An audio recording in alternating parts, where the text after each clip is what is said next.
તો હું કહેવા માંગુ છું મુખ્યમંત્રી શ્રી સિંચાઈ મંત્રી શ્રીને, તમને ત્યાં એટલા માટે નથી બેસાડ્યા કે અમારી મજાક કરો તમે. એક દિવસ માટે પાણી છોડો ને એક દિવસ માટે બંધ કરી દો. આ મુખ્યમંત્રી હોય આવા?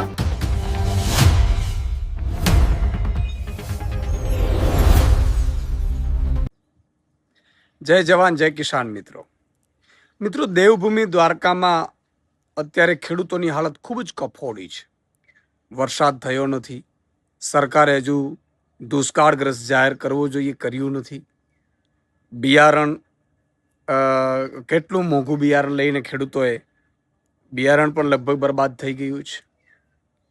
અને થોડું ઘણું પણ 25% જે પાક ઊભો છે એમાં સૌની યોજનાનું પાણી છોડવા માટેની પણ માંગ થઈ, સ્થાનિક નેતાઓએ પણ કરી અને પાણી એક દિવસ માટે છોડ્યું પણ ખરું વધામણા માટે, પરંતુ પાછળથી ભાજપ સરકારે પાણી બંધ કરી દીધું.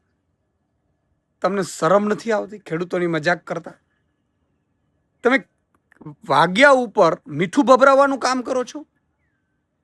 તમારે એમ જ સન્માન જોતા હોય ભાજપે તો અમે ફુલાર કરી જશું, પરંતુ ખેડૂતોને કહેવામાં આવે કે વંગડી સાની ડેમમાં પાણી છોડાશે ને, ગઢકી ડેમમાં પાણી છોડાશે ને, વંગડીમાં પાણી આવશે ને, બીજી વર્તુમાં પાણી આવશે ને, આખા સૌની યોજનાનું બધા ડેમોમાં પાણી આવશે, અને પછી એ પાણી બંધ કરી દેવામાં આવે તો ખેડૂતોને અને એના પરિવારને કેટલી લાગણી દુભાય.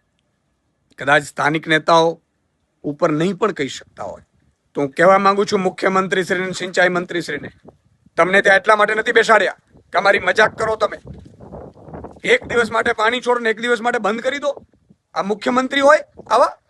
કે જે લોકો ખેડૂતોની પીડા સમજવાની જરૂર છે. ખરેખર તો દ્વારકામાં વિઝિટ કરવી જોઈએ કૃષિ મંત્રીએ કે મુખ્યમંત્રીએ, સિંચાઈ મંત્રીઓએ. દ્વારકાની પરિસ્થિતિ જાણવી જોઈએ, તમામ અધિકારીઓને સૂચના આપવી જોઈએ, દેવા માફી ત્યાં કરવી જોઈએ. દ્વારકા જિલ્લામાં પાક વીમો તો છે નહીં.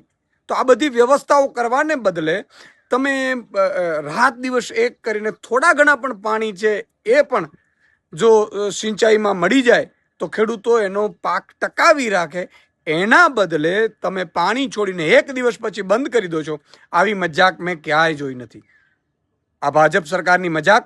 આ ખેડૂતો 54 લાખ ખેડૂતો, એના સંતાનો હવે કોઈ પણ જ્ઞાતિ જાતિ ધર્મમાં પડ્યા વગર, કોઈ પણ એના લીડરમાં પડ્યા વગર ભાજપ વિરુદ્ધ મતદાન કરીને જવાબ આપશે. એટલે હું કહું છું કે તાત્કાલિક ધોરણે મુખ્યમંત્રીશ્રીએ ફરીથી સૌની યોજનાનું પાણી છોડવું જોઈએ અને દ્વારકા જિલ્લાને દુષ્કાળગ્રસ્ત જાહેર કરીને ખેડૂતોને મદદ કરો, ઘાસચારાની વ્યવસ્થા કરો. તુરંત કરવામાં આવે એવી માંગ કરું છું.